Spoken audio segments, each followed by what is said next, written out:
All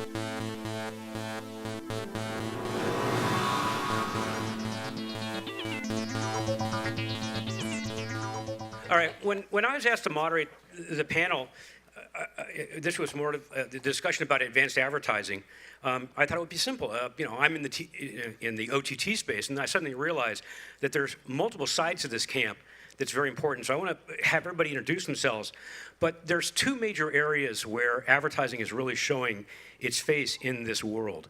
And one is in the enhancement of existing broadcast television inventory using ACR technology, and the other is in the OTT actual streaming space, where Roku is and things like that. So what we have each panelist do is give a little bit of background, fairly brief, on what they're doing, and take a vote. Which side of the camp are you on? Are you worrying about the existing advertising infrastructure or the new emerging OTT space? And then we'll jump in. I have a bunch of questions for everybody, so start here. Hi, Mike Fisher, Director of Strategy and Innovation at Brightline.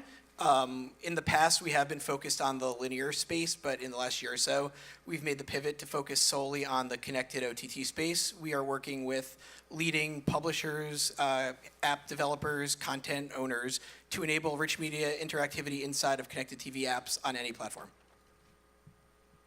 Hello, Chad Beasley with Delivery Agent, Vice President of Sales.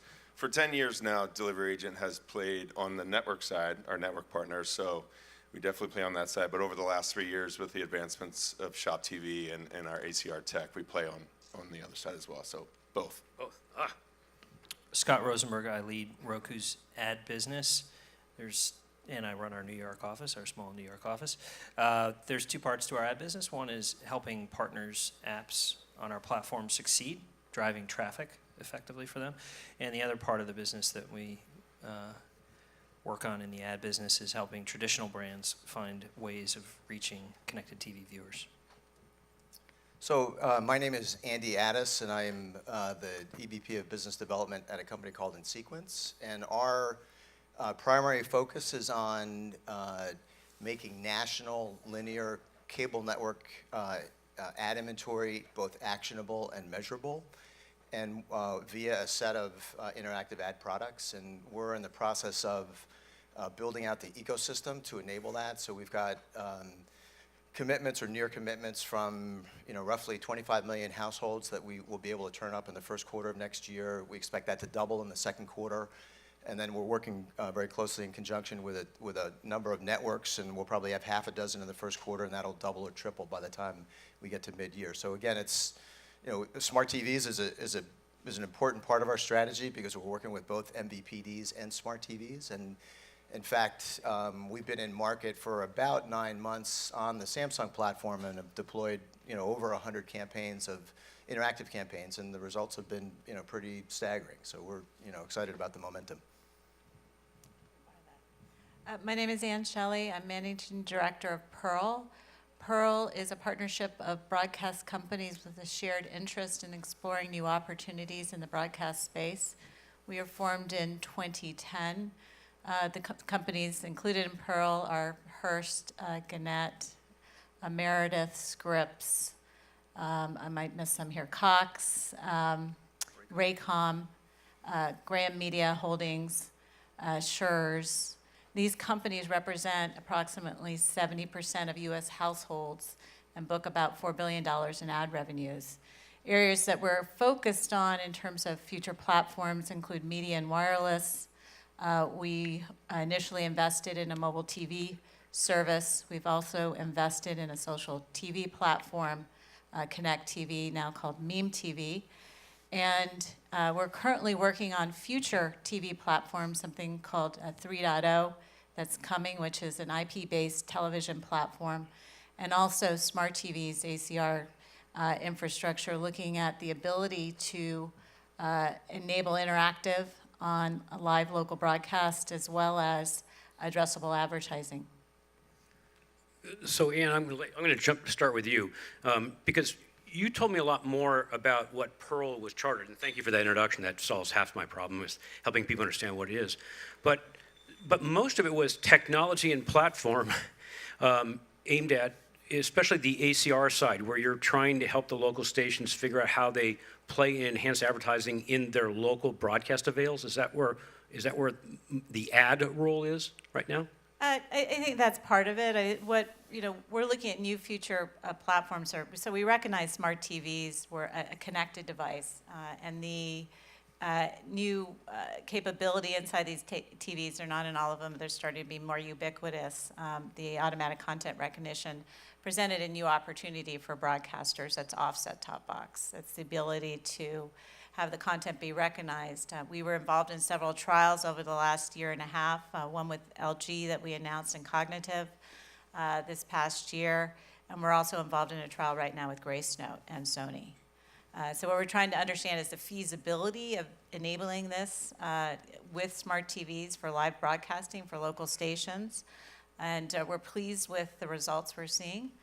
In terms of the ACR capability, we're also learning what other some of the issues associated with it. But from that, we're also starting to see some of the opportunities in terms of the data assets that will become available off of ACR, as well as the ability to start to look at targeting and then automated advertising.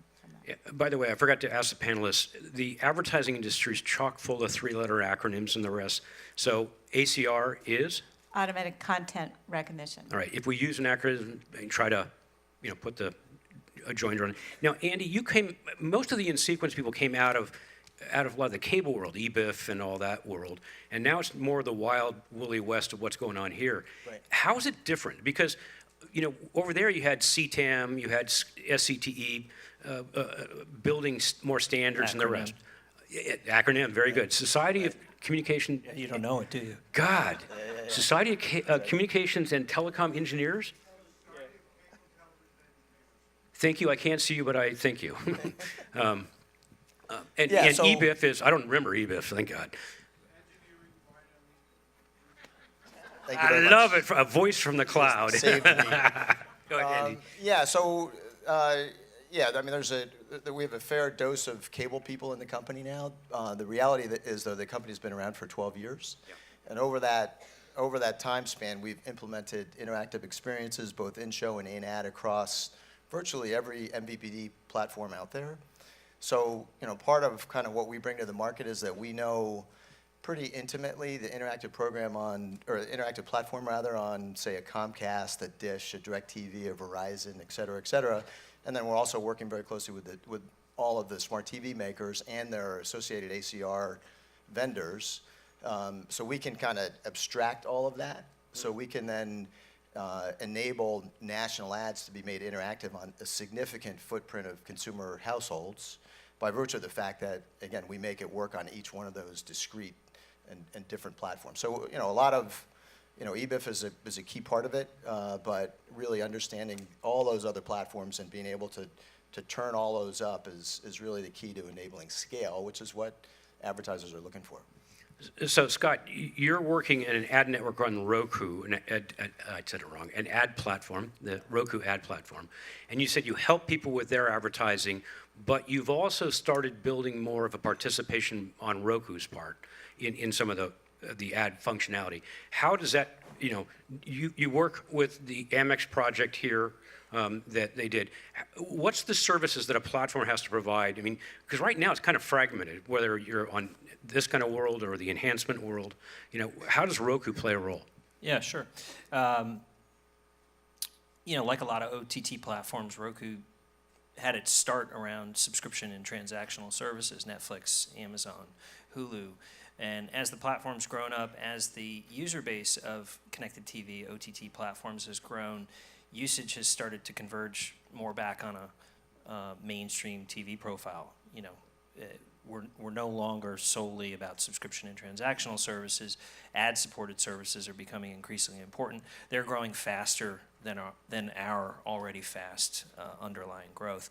So as a platform, we felt it was important to lean in and help ad-supported partners like Crackle, like Hulu, like all the TV Everywhere partners, Pandora. I mean, we've got hundreds of ad-supported apps on Roku. Lean in at the platform level and try and help put the plumbing in place to do better data and measurement, better targeting, richer, more uniform interactivity. So there's a lot of work that we're doing at the platform level to help ad-supported partners monetize better in the process of doing that, we also saw an opportunity to lean in and help bring demand to the table. Increasingly, brands, whether it's Amex or others, are developing theses. They want to reach a TV viewer who is no longer reachable or less reachable through traditional TV media, and they are wanting to invest in connected TV. And there's not a lot of places where they can go make that investment and actually achieve some scale. Granted, the Roku ad-supported scale today is still modest, but it's one of the biggest games in town. If you look at the Freewheel Q2, Q3 report, 1 in 3 premium ad impressions was served through the Roku platform. So it's both a kind of a platform enablement play as well as a demand play. And I guess to tie it to the linear stuff, we're not as active in the linear space. We're not, ACR is interesting, but ACR is sort of the stuff you do to figure out the ad that was trafficked on a linear system. In our ecosystem, it's all vast inventory. We know what ad is served. So, Mike, the Amex campaign was on Roku and did really well, and you were building a destination primarily tied to promotions and everything else on the Roku platform. How good a job did Scott do? I look around the room and I see all of our platform partners in the room, so everybody did a phenomenal job. Just average. But, there is, and I know this is one of the questions you had given to me that you're going to pose to me, but I'll ask it of myself, is what's the difference between like a smart TV and a Roku? What we're seeing now, especially on Roku, is that people who are buying that $100 box specifically to interact with content over the top are going to be more apt to be interacting longer and more regularly with, in this case, it's the American Express app, but it's anything. Smart TVs are great. It's a great way to get into the household, but people who are buying Rokus are buying it for that sole purpose of being able to stream. Okay. And Delivery Agent, you started off primarily in buy buttons, basically, but you've expanded a lot. How does your role tie to these, how do I put all these pieces together and make you have the final buy button, if you will, but more than that? It's all about making it seamless for our clients and the consumers. So, Roku is one large piece of that. And focused on the T-commerce arena, one of the questions you asked me is how is that growing? And the answer is it's growing fast. We expect a lot of Rokus, a lot of smart TVs to get sold this holiday season. If you look at Cyber Monday, I think the number is $2 billion in sales, and then Q4 online sales was $8 billion. So we're slowly taking pieces of that and starting to get a lot of T-commerce on the TV. Okay, I'm going to break out a little bit and try to tie these 5 pieces together into a sort of an interesting argument. Scott, I've got personal experience on trying to build viewership using some very strong brands, and the Roku platform, the ability to get viewers to watch a channel, is tenfold a lot of your competitors. I mean, the value of the promotional ability for the Amex campaign, for us, for Popular Science or Sports Illustrated. Why? Well, I think early on we invested in the ability to drive traffic to apps. It actually started before I joined 2 years ago, and I was sort of very pleased. Usually I show up to build an ad business, and nothing's been built yet. So, thankfully Roku actually put sort of different touch points in front of the user. When you activate your device, those first couple of emails that you get, placement in the channel store, placement in the main user interface. Certainly we have a lot more work to do, but all those touch points matter, and we think it's our job to help drive traffic to our partners' apps. Sometimes we do it great, sometimes we struggle and we have to iterate with the partner and look at the data to figure out how to do it better, but we do think it's our job. It's not a, ship it and forget it kind of model. I'll reveal some of our numbers just to give you some idea. We work with big branded channels like Sports Illustrated and People, and we used the promotional vehicle on Roku and got a 2.5% engagement rate, which is outstanding, compared to some of the other options out there were 0.13, 0.15. And one of the biggest problems is discovery. You have 1,800 apps on your environment. And Ann, earlier in the panel, when I was on a panel this morning, we talked about the role of local media in promoting, because Roku seems to work fairly well in building audience, which leads to ad viewership and the rest. But local stations, I drew the analogy that the use of local broadcast to build viewership, both in linear and in OTT or other places, that Waze had did a wonderful job in working with local broadcast stations, meaning the traffic reporters, to build audience. Is that kind of integration where you think some of your members will head? Do you have to start integrating broadcast television into these environments and moving people back and forth? Where do your customers, your backers go? Well, I think you're going to see some of that. I mean, I think there hasn't been some announcements made yet, but I think coming in 2015, you'll see some broadcast stations groups making some interesting announcements about connecting the linear environment to an OTT environment for consumers with live broadcast news. And so, yes, I guess was my response to that. Today with this massive weather out there, today is a good news day, I would say, for broadcast station groups in the New York area. But I think that for consumers, if you look at, they want it all. They want their linear, they want their VOD, they want their episodic content. Live news is still very much an anchor in terms of what consumers want to view. And I think you asked me a question when we were walking in about the CBS app, and that broadcasters are very much tied into that. So the affiliates and the networks are working together in that regard, and that's why. So Andy, in the area of ACR-based or where the ad or the programming is recognized by the intelligent device, and you're enhancing the ad, you're doing an overlay and the rest. One of the conversations we had was the ability of who do you work with, who's your customer, how do you work with the programmers versus the stations versus the CMO, the chief marketing officer of the brand. And some people have really stubbed their foot. I mean, some overlays on sports services got cease and desist letters. Right.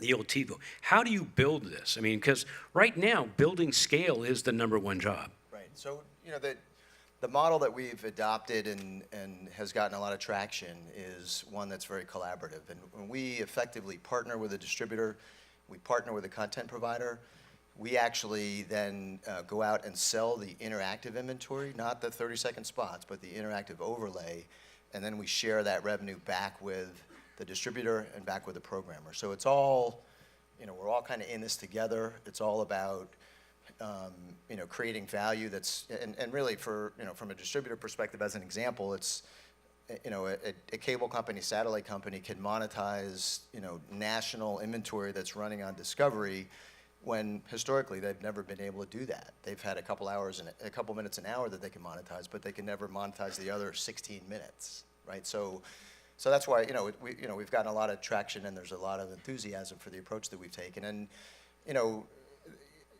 we've actually taken on the sales role and have built a sales force to call on the agencies to sell this inventory. And, there's a handful of reasons why, but probably the biggest is that if it were sold by the network salesperson and they just did a $10 million business or $10 million deal with, XYZ advertiser, the advertiser would say, well, throw that interactive stuff in For right? free.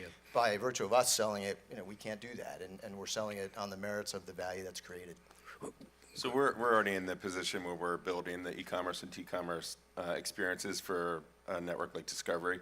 So a big event like Shark Week, we're just pulling that content on t-commerce and e-commerce forward during that huge event during the week. So how many of you actually sell inventory like Andy does? I know Scott does because you take a split. You're selling inventory directly to an agency or is that? You have to ask permission. Well, That's what Tom's at. Yeah, that's a big deal because every time I've tried to work with where the network shows up, I remember these two stats. Ads sold by Comcast on the Comcast network is $1.9 billion. Ads sold by someone else on the Comcast network is $19.8 billion in business. So who owns what in this new world? How do you clear all this? How do you because each of you has advanced ad functionality or owned inventory. Is there not a massive sales channel conflict on each of the functionalities that you work on?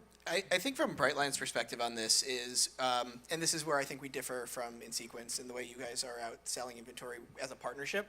We're out there solely evangelizing it in the marketplace. So our goal, and we have a full sales team who's out there meeting with advertisers every day, saying, here's the level of interactivity companies like Brightline are able to provide on TV, both on the linear and the connected side. So it's essentially going out and selling rich media on TV, the same way Point Roll did it on the internet, the same way Medialets did it on mobile. We'll never be the ad seller. We'll never be holding inventory.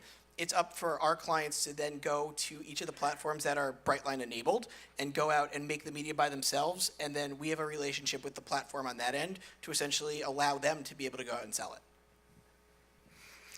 The best example of rolling up ad inventory and gaining visibility, the ability to forecast inventory that I've seen in the industry is ABC Unified, where they took ABC Primetime, they took their Hulu inventory. In fact, it took several years for ABC and NBC to gain control of their Hulu inventory, that they could sell it themselves.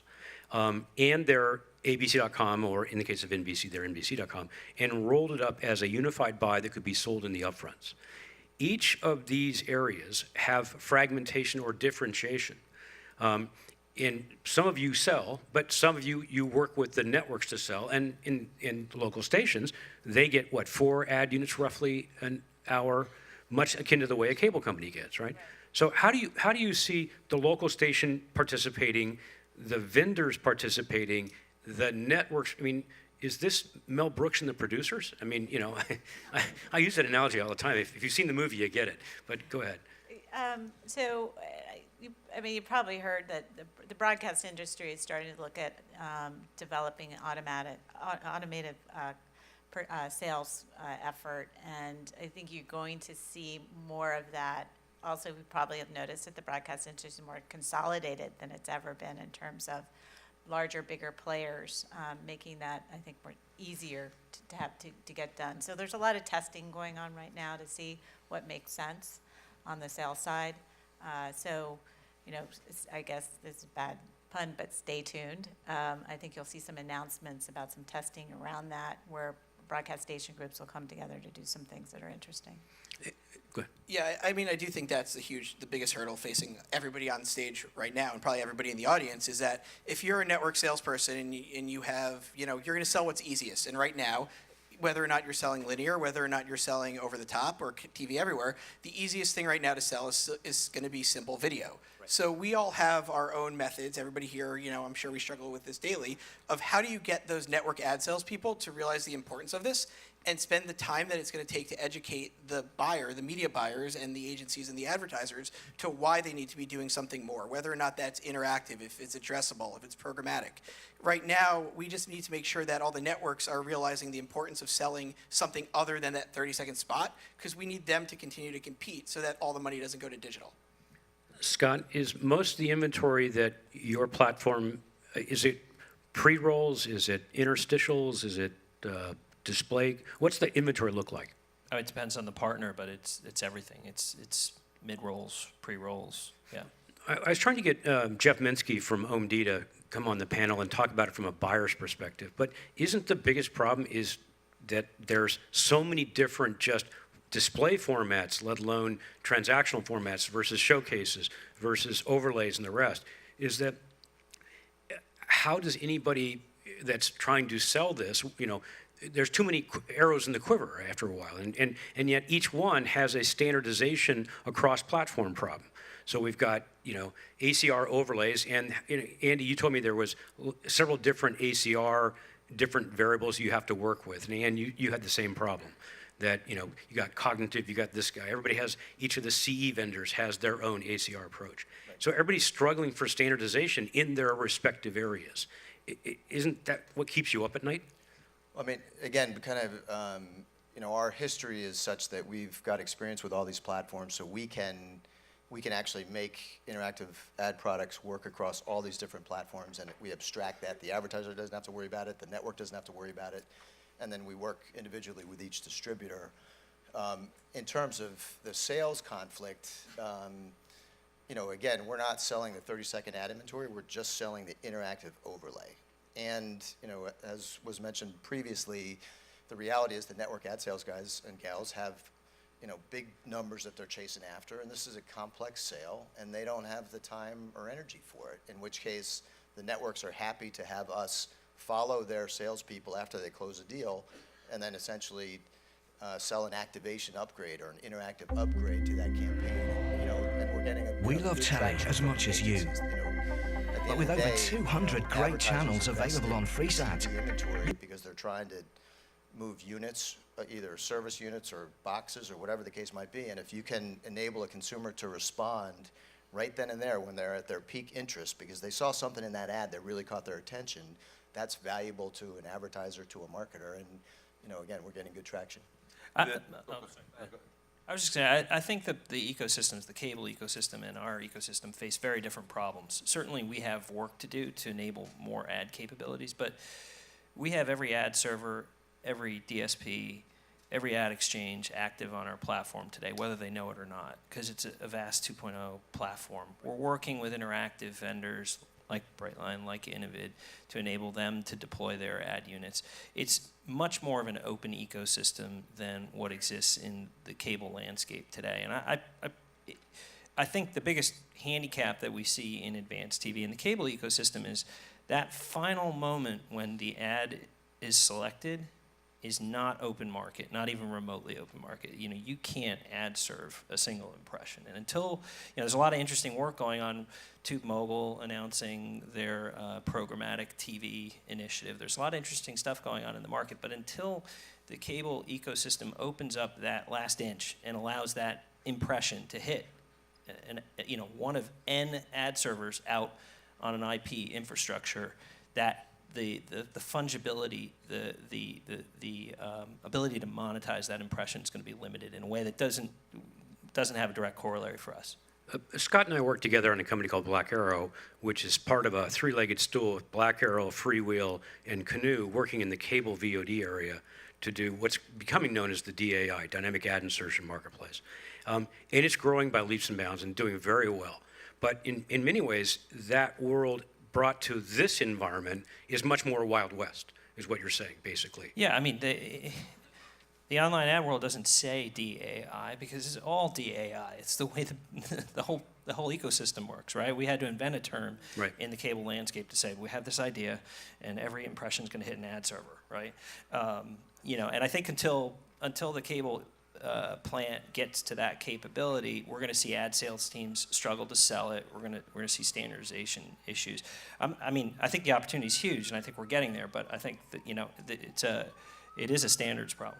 Yeah, that's where I was trying to get. An access Finally, problem. somebody said it's a standards problem. I got it. Okay, go ahead. Yeah, I assume when you said Wild West, you mean like wide open in Yes, the good way yes. of saying it. Yeah, it's not. Well, there's still crazy, people it's shooting each not- other off of there are- horses, but yeah, that's there, okay. There are, and I think probably all of us on stage at one point wanted to shoot one another, but we all like each other. The really great thing though is that because it all is that one standard, it's building. You build your system to fit into one standard, and then you're able to turn a key. As Scott said, he's working with a bunch of different interactive vendors. Brightline, we're happy to be one of them, but there's a lot of other people out there who are doing the same thing as us.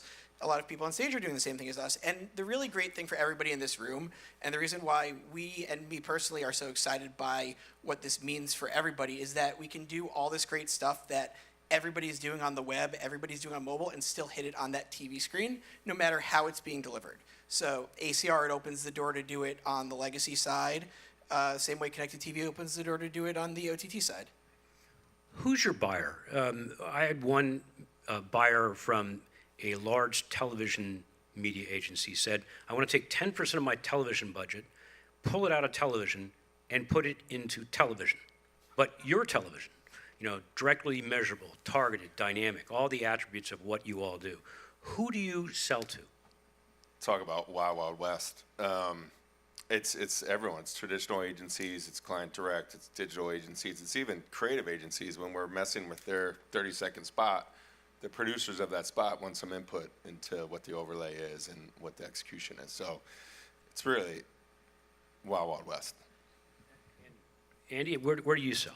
Yeah, we start with the TV buyer, and then we go where we need to go to tap dollars. And in many cases, it will be digital people that are more akin and more naturally used to this kind of, a response-based model. So, it varies, it's different depending on, what agency we're talking to and who at the agency we're talking to, but it's going to vary. It makes it a complex sale, again, which is why it's helpful for us to lead that versus putting that burden on the network ad salespeople.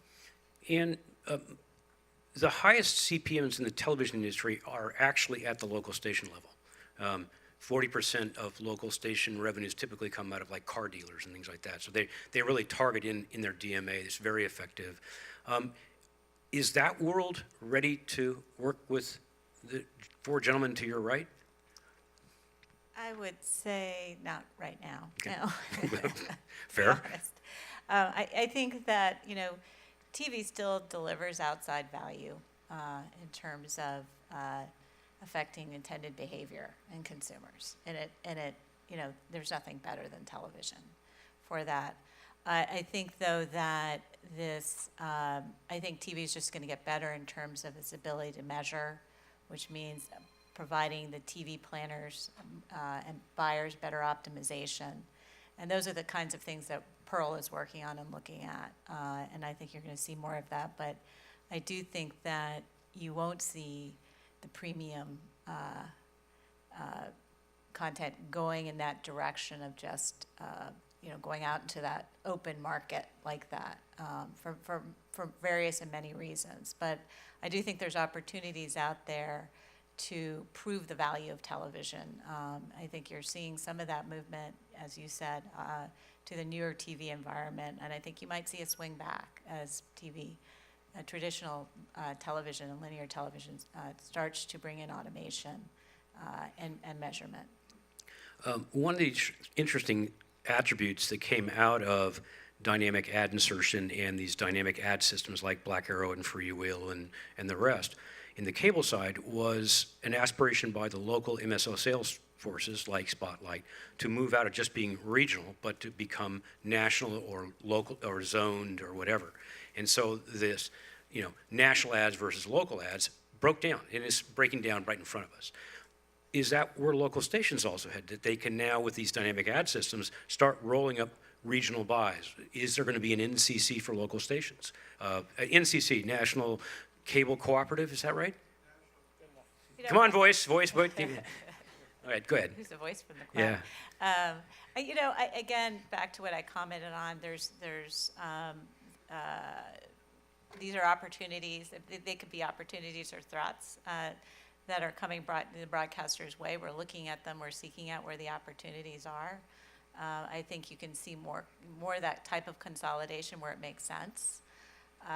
You still are going to on the local, truly local side, and we're talking about Middle America. You're not going to see that go that way anytime soon. Those are very strong, sales teams in those markets. And for a long time, I was in a conversation recently where they're buying that brand recognition, that reach in that particular market. I do think you are going to see a change, and those are the types of, that's the vision we have and what we're working on to create those business rules, for a broadcast industry approach.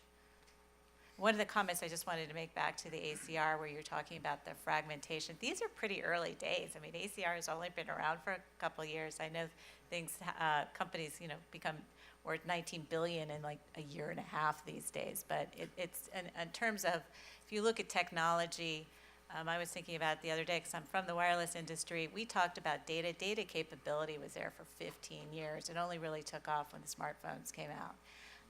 You had the ability to do texting for 10, and it didn't happen until interoperability occurred between the carriers. So it's very early in terms of these capabilities. I think you're just going to see them get better. Even in 1 year of this test that we were working with the ACR vendors, we've seen incredible improvement in the accuracy of being able to enable overlays. And this is on top of live television. So we were attempting to do live content, live news, interactive overlays, and that has never been done before. So we were pleasantly surprised at the accuracy of it.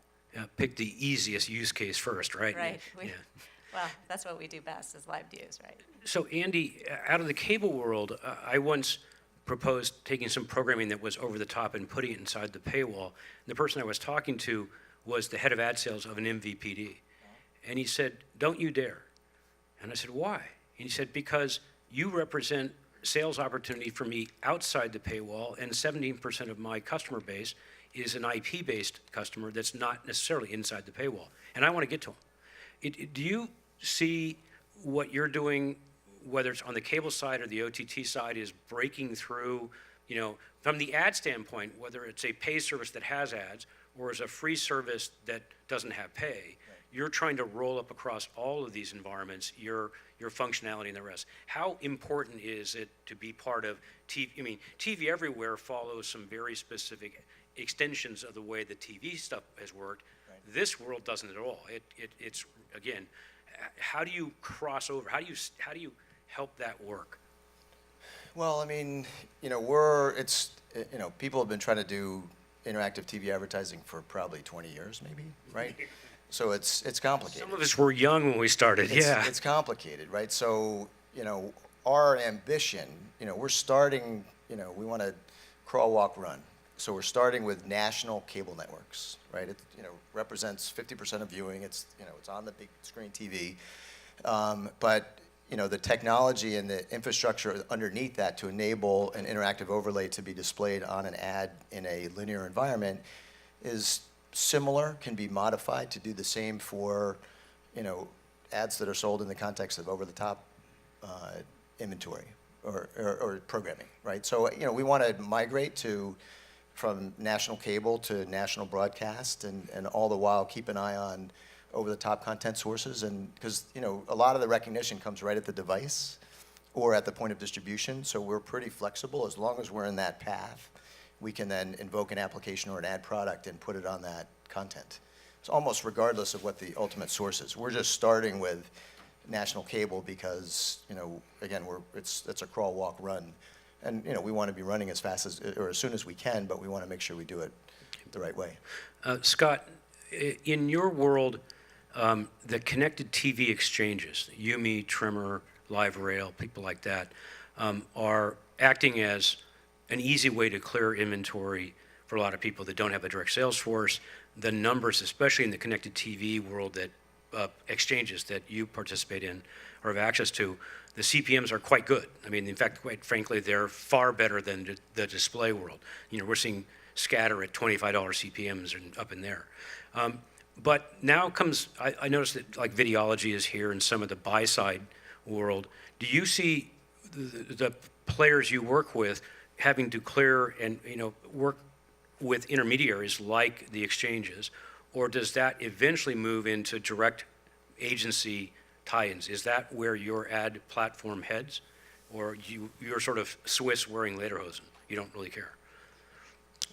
I'm not sure about the lederhosen reference. I was trying to get you into some good references here, Scott. Yeah, I mean, I think it goes the way of any other media, which is that the premium content owners and distributors are going to operate big, successful ad sales teams, and they'll use ad networks and partner with DSPs and trading desks, either to clear a programmatic upfront buy or to clear remnant inventory. It's not an either or, and I think that the premium ad-supported apps on our platform, like a Hulu, they excel at selling through at high rates. That doesn't change. Really, what's different about our platform is just the plumbing is internet ad tech, right? And so you have just much more volition in who you plug in, take out, and bid against each other, and how you employ data. I mean, we're certainly not all there yet today, right? There's handicaps in connected TV generally. These are generally cookieless environments, and there are other things that I think are still to be solved, but the technology is there to open up a much broader diversity of selling techniques than exists elsewhere. The way ads are inserted interstitially, the way transactions or overlays or buy buttons are done on different platforms present very different ways. Supporting them is very hard. In Samsung, LG, and Roku, the way that what we call the interstitial work, how the ad calls work, how VAS is interpreted, how cookies and beacons are implemented. are different. It's hard to get across. Netflix, which doesn't even have ads, has 120, 25 engineers worrying about unique apps on each of these connected TV device types. That's really hard to build a business when 3/4 of your guys are engineering, worrying about different implementations. How and who in the, we talk about VAST, that's an IAB standard. The cable world is SCT 130s and different standards and everything else, yet we all try to get across both the cable and these world. We don't even have standardization across manufacturers in this world, let alone reconciling what we do with VAST versus what we do over on the cable side. How does that reconcile? I mean, I've been skirting it, and I'm just going to ask it. How do you build scale if you spend half your time worrying about this stuff? You must face it a lot. Yeah. Both of you. Go ahead. I think, yeah. We do, both on the devices, on the legacy and the connected side. So Brightline was founded to really provide that one piece of content that runs on all the legacy MVPDs, knowing that their systems are completely different. So we've had a system in place from a design methodology to account for that. It's been a very manual process. We have made that switch to become a much more automated process, knowing that the majorities of connected TVs out there have some sort of HTML5 support to them. We are huge proponents of companies like Active Video, who are providing cloud stitching and cloud rendering solutions that allow a much, much more deeper level of WebKit to run on devices as old as 10 years. So we have there was an announcement made a couple months back that Cablevision is rolling out Active Video's platform to support one of our interactive ad channels. It actually went live today. It's our American Express channel running in full HTML5 on any cable box. So it's really removing those hurdles through a unified solution. My ultimate answer to your question is more time. I think, to your point, it's still really early. But when you add all the platforms up, we are at significant scale. I think it's our hardest job as a company, your exact question. But we have to make it easy for clients. We have to make it look good for consumers. Otherwise, we're going to go backwards. So it is our hardest job, but we have to get it done. Interesting. I'm going to circle back on the AVN thing. And I will have to admit that my company's funded by the same backer and is sort of a semi-sister company there. But in Hungary, UPC Hungary, Liberty Global put in a cloud-based system and put YouTube on it. And the numbers I'm hearing about YouTube usage on a cable set-top boxes, albeit it's Hungary television, not U.S. television, so there's probably a difference, was seeing some phenomenal usage rates where you're seeing greater than 10 to 20-fold increase in sort of internet usage of programming that coming off of things like YouTube. And so if everybody thinks that it's just cable versus OTT, think again. I think you'll see on Cablevision a series of internet providers that are coming in the back door, whether it's the X1, X2 stuff over Comcast or the cloud stuff that Charter and Cablevision are doing. The difference is going to break down. And then we're going to have to really realize that, because now we're going to have vast standards in a Scuddy world. Pizarro's somewhere up here in the back from Canoe just wringing his hands because he looks at it and goes, man, now I can really have some fun. But this blending of all these various technology standards, and then what I was hoping to have is the buyer sort of go, yeah, but I still got to buy. I still have to do a roll-up. I still have to build a campaign. So, to me, there was a actual dialogue between the SCTE committee and the VAST committee trying to reconcile VAST to SCTE so that you could support Scott's inventory and still have a campaign over on a set-top box, be part of the same campaign. That's the hardest challenge. Maybe given a few minutes and we can break up, how do you break through? How does your business scale? How do you buy a car or a yacht? I'm not going to answer your question. I'm going to put one more wrinkle in your Okay, argument. Measurement too. That agency, Oh, huge, yeah. That agency guy is going to ask, how did it perform? Who did what? So that's also our job, is to take all these platforms together, measure it all, and provide performance data back. Yeah. Now, that one I do want to get into the Nielsen discussion. So how do you, car or yacht, how does yours get there to get the scale? How do you break out of the early days and make it a real scalable business? I mean, this is going to be obviously a self-serving answer, but I think we've done that already. I think that everybody on this, everyone in this room knows the challenges and is the best equipped group to adapt to them. And there are those technologies that, like active video out there, that are built specifically for that purpose of providing whatever the platform needs. So from my perspective, I want to use them from as an advertising tool, but from a lot of platforms want to use active video and cloud technology as a data tool.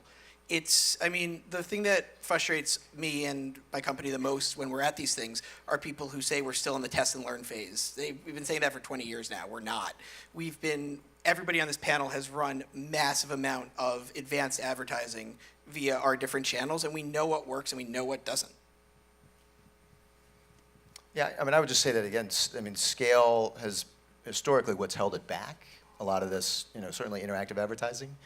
I think the three of us anyway, of our companies have developed expertise to actually enable scale for commerce, for, branded entertainment sites, for, interactive overlay or interactive ad products. So we're kind of there. We've sort of, there's a lot of pain and suffering that went into that, but we can actually do it now and bring real scale to the marketplace.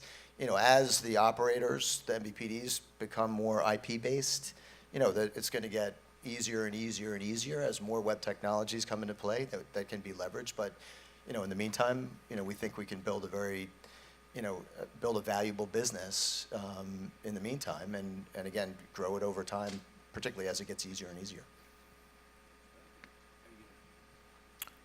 For us, scale is just all about the user, right? Is it the right user experience? Do we have a deep catalog of content? And I think if we can do we help our ad-supported partners do well and grow their traffic? I think to say that we're driving tons of traffic today is an overstatement. It's still, if you saw the FreeWheel recent report, OTT, our category, not you guys, is 6% of all premium ad views. So it's great. It's 6%. It's not 0, but it's we got a long ways to go to overtake even smartphone. For us, it's just about really doing that well, making sure consumers get themselves into ad-supported apps, enjoy them, hang out there, and that creates the substrate to build an ad business. And as I remember that wheel, the other two were game consoles that were the other major platforms that had ad delivery on the FreeWheel mix. That there was Roku, PlayStation, and Xbox. But a lot of the other devices weren't even listed. It was their Q2 report. Roku was 1 in 3 ads. Apple was like 24%. Oh, and Apple. Sorry, yeah, that's right. And then all the game consoles combined were another third. Yeah. Okay. Questions? I don't know if we've sort of been all over the map on advertising. The interesting part about this whole thing is right now, I agree with you, it's not early stage, it's developing commercial scale, but there's multiple paths here. There's not just one answer in this side of the world. There's traditional players coming out and into this side.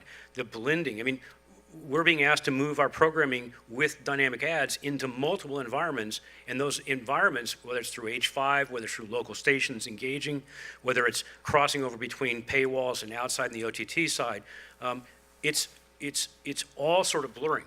And the ability for someone to roll up scale in this blurred, fragmented world is a very hard process.